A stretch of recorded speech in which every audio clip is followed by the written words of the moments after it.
Dengarkan Pak Ustadz. Sayangi mamamu, sayangi papamu, lembutkan katamu, itu tanda cinta nabimu, cinta Rasulmu. Ahmad ya Habibi, Ahmad ya. Yang semangat. Ahmad ya Habibi, ya Habibi, salam. Salam alaika. Yang terakhir, jujurlah selalu, tepati janjimu, bantu saudaramu, amalkanlah pesan nabimu, pesan Rasulmu. Yang semangat. Ahmad ya Habibi, Ahmad ya Habibi, Ahmad ya Habibi, ya Habibi, salam. Salam. Masya Allah, alhamdulillah, luar biasa. Jadi tadi dengar enggak tadi selawatnya Pak Ustadz tadi? Jadi yang pertama, sayangi mamamu, sayangi papamu, lembutkan katamu. Kalau bercerita, kalau bicara sama orang tua harus yang lemah lembut, tidak boleh bentak-bentak, tidak boleh marah-marah, karena Allah tidak suka kalau ada anak bilang sama orang tuanya, berarti anak itu anak durhaka. Apalagi yang masih ada orang tua yang sudah umurnya sudah tua. Ada ibu-ibu yang orang tuanya sekarang masih hidup. Dulu ketika ibu masih kecil, sering ngompol, ya seperti anak-anak kita dulu itu. Makan masih berantakan, suka buang air besar sembarangan. Nah sekarang terkadang orang kalau sudah lansia, umurnya sudah kembali berubah seperti anak kecil. Maka jangan sekali-kali kita membentak orang tua kita, ya.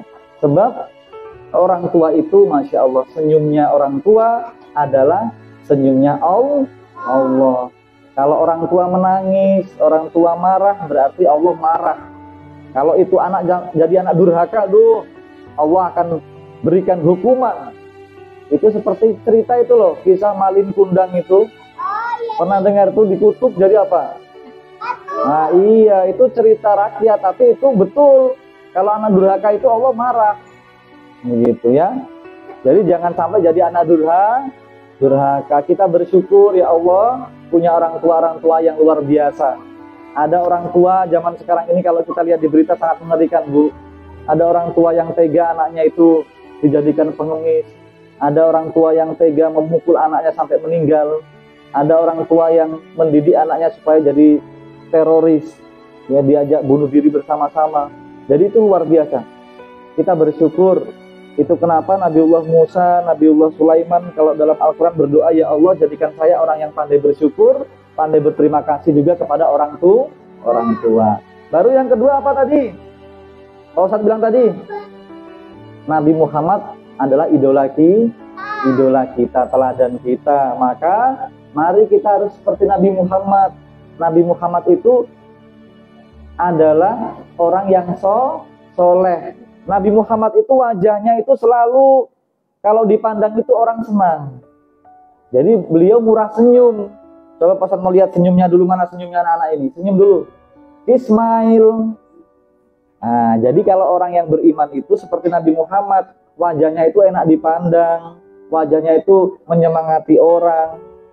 Kemudian Nabi Muhammad itu tutur katanya lemah lembut, tidak pernah bicara kasar, tidak pernah itu bentak-bentak, tidak pernah itu berbohong. tidak pernah itu menyakiti orang. Jadi kalau kita ini mengaku cinta Nabi Muhammad, tutur kata kita usahakan tutur kata yang harum. Saya yakin wali-wali santri ini insya Allah semua rumah tangganya diberikan rumah tangga yang bahagia. Ya, kuncinya rumah tangga bahagia itu setiap ucapan itu harus harum seperti bunga. Insya Allah kalau harum seperti bunga itu rumah tangga akan bahagia. Terima kasih suamiku, terima kasih istriku, mudah-mudahan masakanmu ini dibalas dengan masakan dari surga. Romantis sekali. Ya. Kalau rumah tangga sering berantem biasanya itu kata-katanya bukan yang keluar itu bukan yang harum-harum. Ya, maka contoh seperti Nabi Muhammad. Nabi Muhammad itu kalau bicara lemah lembut, ya, yang harum seperti itu. Baru apa tadi? Kalau saya bilang tadi, jujurlah selalu. Baru tepati janjimu, baru bantu saudaramu. Jadi kita kalau ingin jadi orang yang sukses harus memiliki akhlak yang mulia banyak. Jadi ciri-cirinya akhlak yang mulia tadi jujur, selalu menepati janji, itu akhlak mulia. Sebab hadirin sekalian, Nabi Muhammad itu diutus di muka bumi ini, tugasnya yang paling utama, paling nomor satu itu innama bu'istu liutamima makarimal akhlak. Nah, jadi Nabi Muhammad diutus yang paling utama nomor satu ini ingin menjadikan kita semuanya orang-orang yang memiliki akhlak yang mulia. Jadi kalau kita jadi orang-orang yang memiliki akhlak yang mulia, insya Allah akan berikan kemudahan dalam hidup. Jadi Nabi Muhammad itu bukan diutus untuk supaya kita jadi orang-orang kaya semua, jadi orang yang sukses semua. Itu buah dari akhlak tadi. Jadi kuncinya di akhlak, teladan, ya. Sebab hadirin sekalian, ada orang itu sampai dia itu punya kesimpulan seperti ini, Bu. Ya, dia ini pernah menikah sama orang, ya, sesama agama Islam. Tapi kok orang ini kok setiap hari kok main tangan kasar, ya, main tangan kasar, suka selingkuh dan sebagainya. Akhlaknya tidak baik ini orang Islam ini. Akhirnya dia cerai. Dia menikah lagi ketemu orang Islam, sama lagi seperti itu. Menikah ketiga sama lagi seperti itu. Akhirnya dia ketemu sama orang yang nggak punya agama. Tetapi orang ini kok akhlaknya luar biasa. Lemah lembut sama istrinya. Akhirnya apa? Dengan mertuanya baik, akhirnya dia keluar dari agama Islam. Jadi akhlak ini menentukan, hadirin sekalian. Akhlak ini menentukan. Maka mari kita bekali anak-anak kita ini dengan akhlak yang mulia. Akhlaknya Nabi Muhammad. Akhlaknya Nabi Muhammad itu apa? Rahmatan lil alamin. Jadi sayangilah saudaramu, bantulah saudaramu. Mulai sekarang Bapak Ibu sekalian, kita tanamkan kepada anak-anak kita harus seperti surat Al-Fatihah. Ya, Al-Qur'an itu pertama kali dimulai dengan sifat Allah, Ar-Rahman Ar-Rahim. Maha pengasih lagi maha penyayang. Jadi kita semua harus memiliki sifat seperti itu, harus menyayangi semua teman-teman kita. Harus kita saling mengasihi semua teman-teman kita, bukan cuma teman-teman kita, seluruh alam, rahmat seluruh alam. Tidak boleh kita menanamkan anak kita, nak, itu bukan saudaramu, itu musuhmu, dia itu najis, dia itu jorok. Jangan seperti itu. Orang semua bersaudara, orang semua harus saling menolong, Bu, ya. Jadi kita harus lihat, kalau kita bertemu anak, kemudian anak bilang begini, mama, Pak Ustadz tadi kasih belajar 4 orang begini, mak, orang mesti berbuat keras, orang mesti membunuh orang mesti benci sama orang, itu langsung ditarik anak tadi, ya.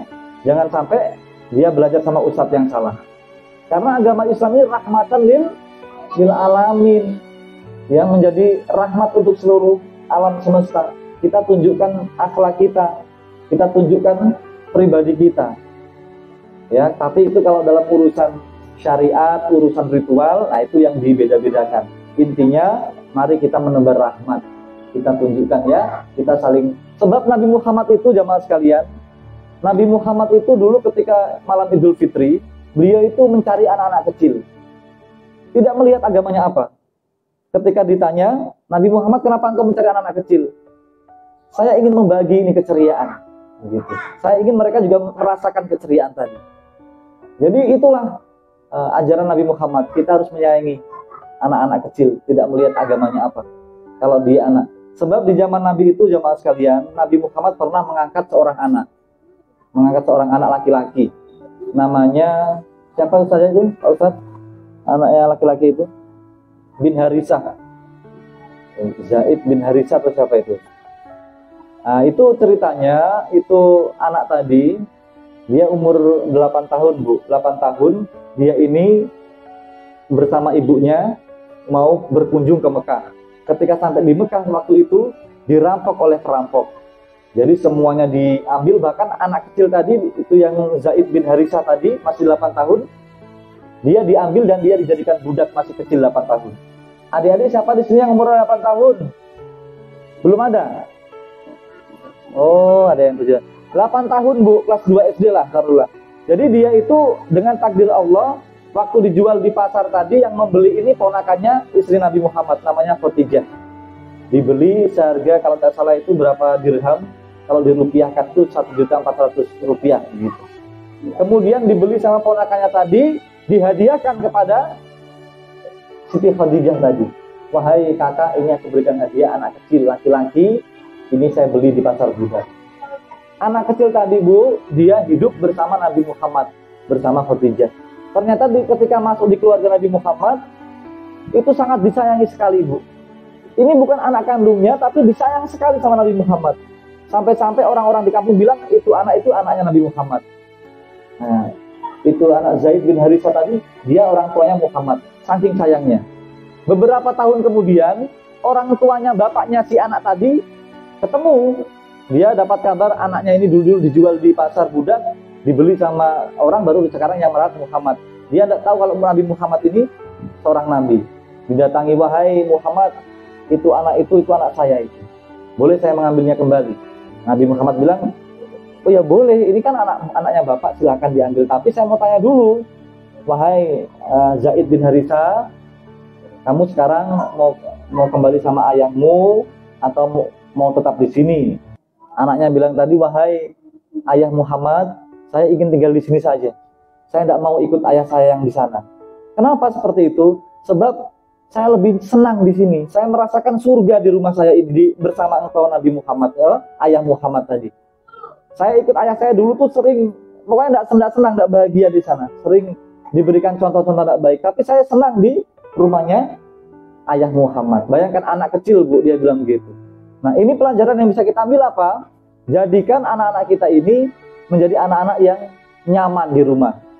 Jadikan rumah kita itu seperti itu loh, pepatah itu, bayyiti jannati. Jadikan anak-anak itu merasakan di rumah itu seperti surga. Seperti di surga, Bu. Bukan cuma di rumah, di lingkungan sekolah juga begitu. Jadikan anak-anak itu dia di sekolah itu senang, nyaman. Lingkungan sosialnya juga begitu. Supaya apa? Anak-anak ini akan tumbuh dengan akhlak yang baik, akhlak yang mulia tadi. Ya. Jadi itu anak tadi dia tidak mau ikut ayah kandungnya karena di lingkungan ayahnya itu bukan seperti di surga. Tapi ketika dengan Nabi Muhammad, dia merasakan itu seperti di surga. Maka hadirin sekalian yang sangat saya hormati, anak ini adalah amanah dari Allah Subhanahu wa taala yang dititipkan kepada kita. Maka mari kita betul-betul jaga, kita perhatikan lingkungan anak-anak kita. Kita harus betul-betul jadikan anak-anak kita ini anak-anak yang memiliki akhlak yang mulia. Jangan seperti yang di berita-berita itu loh, Bu, saya karena mengerikan saya lihat itu. Ada anak itu masih SD sampai temannya dibully sampai meninggal. Sebelum meninggal itu temannya tadi disuruh menyetubuhi kucing kalau nggak salah. Kucing atau anjing itu.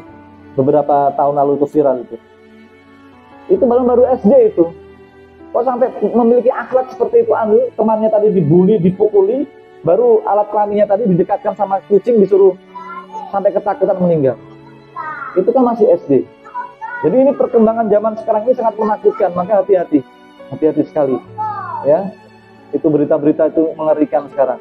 Dibully, dipukul, penyiksaan. Jadi mudah-mudahan dijauhkan dari Allah Subhanahu Wa Taala kita semua dari kejahatan itu, Bu, ya. Dan yang terakhir, mari kita berdoa mudah-mudahan anak-anak kita ini, insya Allah kita semua yakin berdoa kepada Allah. Insya Allah ada di antara anak-anak kita ini bisa menjadi ulama yang besar. Amin. Karena tidak ada yang mustahil, Bu, ya. Tidak ada yang mustahil bagi Allah. Kalau Allah bilang kun fayakun, Allah sudah menggariskan anak-anak kita menjadi ulama yang besar, maka insya Allah menjadi ulama yang besar. Begitu. Kalau seandainya tidak bisa menjadi ulama besar, mudah-mudahan anak kita ini bisa menjadi pemimpin yang berprestasi. Amin. Ini diamini Bu, ini di bulan puasa. Tidak ada yang mustahil. Pemimpin yang berprestasi, pemimpin yang betul-betul bersejarah, dikenang. Siapa tahu ada yang jadi wali kota, ada yang jadi menteri, ada yang jadi kapolres, ya, dan sebagainya. Kalau tidak bisa menjadi pemimpin yang berprestasi, minimal jadi pengusaha yang dermawan, pengusaha yang sukses, punya properti di mana-mana, itu seperti Haji Gani itu, ya. Dan suka dermawan, dia bisa menyekolahkan anak-anak yang kurang mampu, bisa. Karena tidak ada yang mustahil. Kalau tidak bisa menjadi pengusaha yang sukses, jadilah ini ilmuwan-ilmuwan yang menghasilkan penemuan-penemuan yang bermanfaat, ya. Mudah-mudahan amin. Karena tidak ada yang mustahil. Dulu, zaman dulu itu Bu, sebelum ada rice cooker, ibu-ibu masak pakai apa? Pakai gandang, ya. Karena ada perkembangan ilmu, muncullah itu rice cooker. Dulu mau cuci baju mesti di sungai, di sumur. Sekarang sudah ada mesin cuci. Seperti itulah ilmu pengetahuan. Dan tidak ada yang mustahil. Siapa tahu anak-anak kita ini bisa menciptakan penemuan-penemuan ke depan. Seperti itu. Pokoknya intinya, jadi apapun yang penting harus memiliki akhlak yang mulia. Demikian, masih boleh Pak Ustadz, ada berapa ini? Ya. Mau tambah lagi atau tambah lagi 5 menit lagi? Oh ya, siap. Jadi hadirin sekalian yang sangat saya hormati, adik-adik masih semangat? Nah, kalau semangat kita mau sholawat lagi. Nah, sholawat ini bukan cuma mendoakan Nabi Muhammad, kita mendoakan keluarga Nabi Muhammad. Kemudian malaikat bilang, kamu dapat, keluargamu juga dapat. Nah, itu kelebihannya. Jadi kalau kita sholawat, itu kita dapat, keluarga kita juga dapat berkahnya. Sampai yang almarhumah. Maka kita sholawat sama-sama. Siap? Sholawat yang gampang ini. Salatullah salamullah ala toha Rasulillah. Salatullah salamullah ala yasin habibillah tawasalna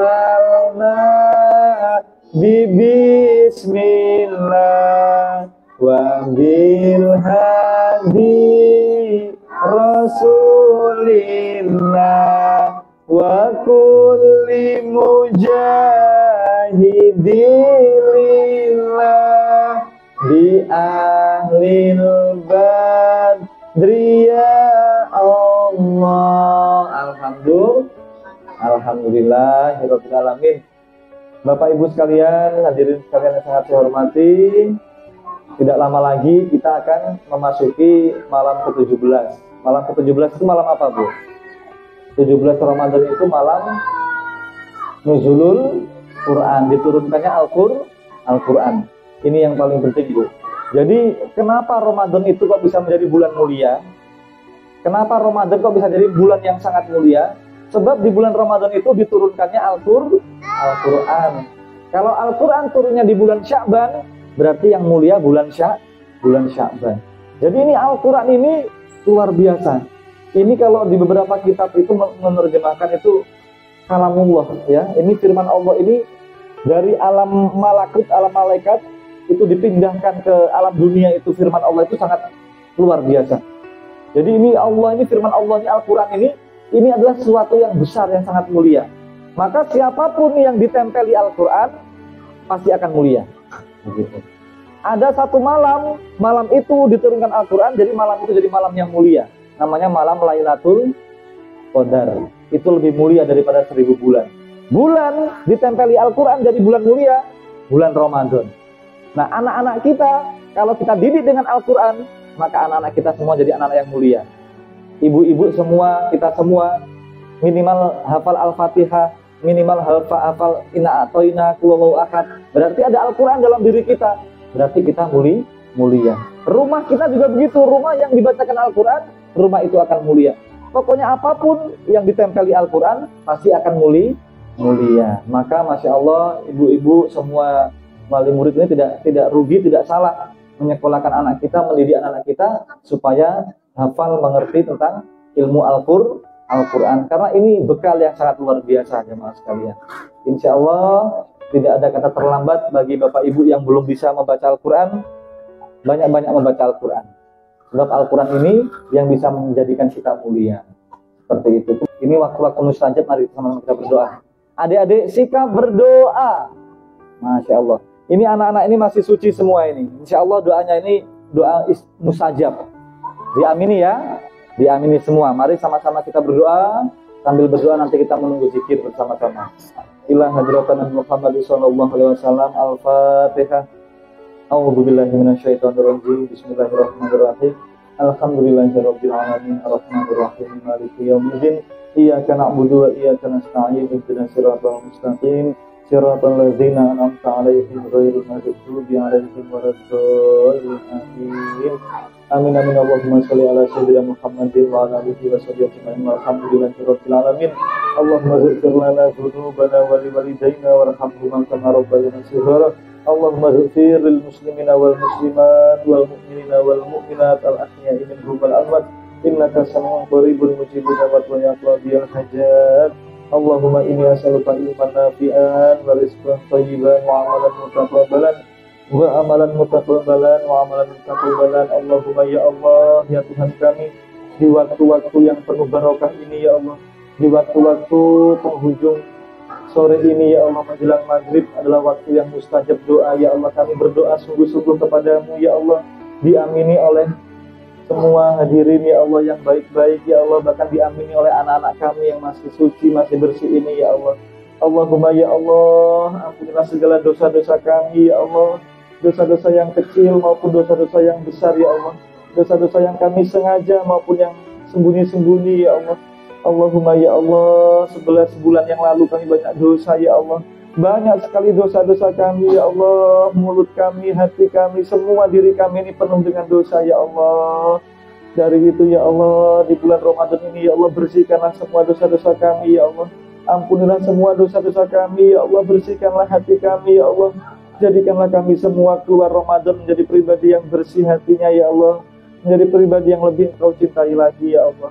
Allahumma ya Allah, di bulan yang penuh barokah ini ya Allah, kami berdoa khusus untuk orang tua kami ya Allah. Jangan jadikan kami anak-anak yang durhaka ya Allah, yang tidak mau mendoakan orang tua kami ya Allah. Ya Allah, izinkanlah kami menjadi anak-anak yang kelak bisa menggendong orang tua kami ke surgamu ya Allah. Jadikanlah kami anak-anak yang bisa membukakan pintu surga untuk orang tua kami, untuk mertua kami ya Allah. Ya Allah, berikan kekuatan, kesehatan untuk orang tua kami yang masih hidup ya Allah. Untuk orang tua kami yang telah meninggal ya Allah, tolong ya Allah, kirimkanlah ampunan, kirimkanlah keselamatan, kebahagiaan untuk orang tua kami di alam kubur ya Allah. Mereka tidak bisa berbuat apa-apa lagi ya Allah, kecuali kiriman doa dari kami ya Allah. Allahumma ya Allah, ampunilah dosa-dosa seluruh keluarga kami, seluruh kerabat kami, semuanya ya Allah. Ampunilah dosa-dosa muslimin wal muslimat di seluruh dunia yang masih hidup maupun yang telah meninggal. Allahumma ya Allah, terimalah semua amal ibadah kami selama Ramadan ini ya Allah.